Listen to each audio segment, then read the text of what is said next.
Hey, it's Kevin. Thank you so much for stopping by. It's another No BS social media chat.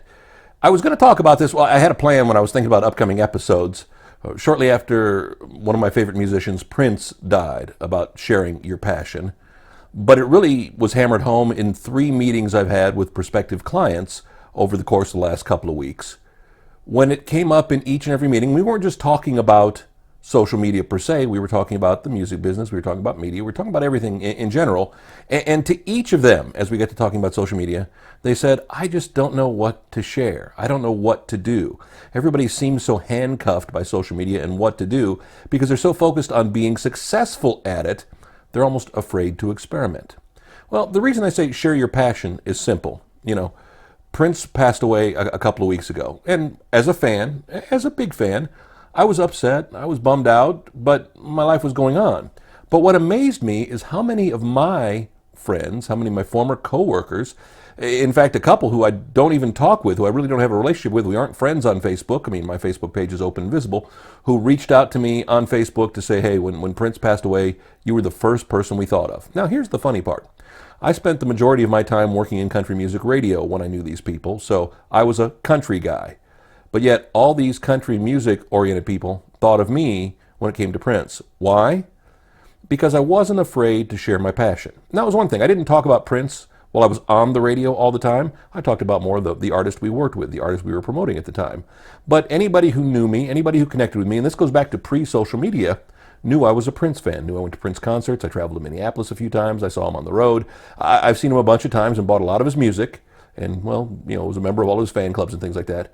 But it kind of shocked me that here we are, 10 years plus removed from working with many of these people, and for some people it was more like 15 years removed, and they thought of me. And the reason was simple. And I didn't think I was that big a fan. I knew I was a fan, but didn't realize that my sense of fandom, well, connected with these people. Again, pre-social media.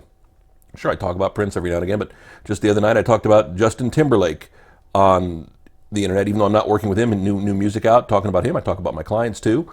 But it got me to thinking, no matter what you do or what you're using social media for, it truly is, in order to connect with others, about sharing your passion. It truly is about letting them see a glimpse into who you are as a person.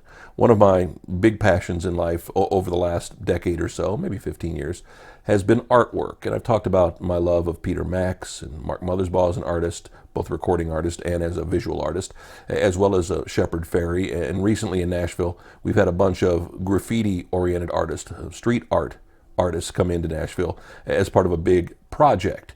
And so I've gone out just for my own selfish interest to look, to watch, to talk with some of the artists while they're doing their work, and I've shared it on social media. And again, I've shared it on numerous on my Facebook page, on a couple of 2, 3 of my Instagrams. I'm sharing it anywhere. And it's amazing the people it's engaging back in. Again, people who not necessarily knowing that I was big into art. You would think I was promoting the art exhibit, and I have nothing to do with it other than being a fan.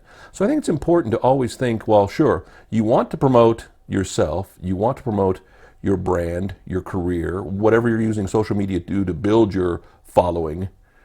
Well, you have to share what's passionate inside you, what you're passionate for, what your passions are, in addition to the music. I mean, I don't care. You can collect guitars. You can be into, vintage cars. Whatever it is outside of what you're using social media professionally for.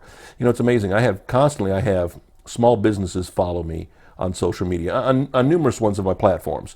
And while I look at them, and I will actually follow some, whether I'm ever going to engage with that business or not, what really saddens me is how they're just hyping their business, how they're just hyping themselves and not sharing the experience. If you're passionate about tacos, if you're passionate about barbecue, well, you can share what you're doing with that, but share in the passion of others.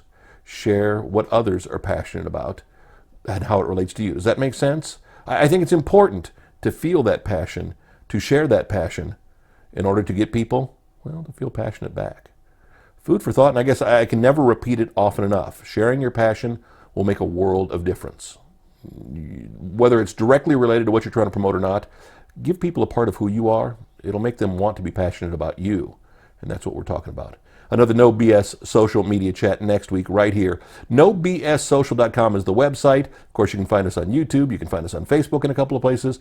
Wherever you found us today, find us again next week. We'll be here for the No BS social media chat. If you need anything from me, if you want to talk by phone, you want to connect by email, however it is, all my details coming up. Give you a chance to write those down. Give me a shout. Thanks.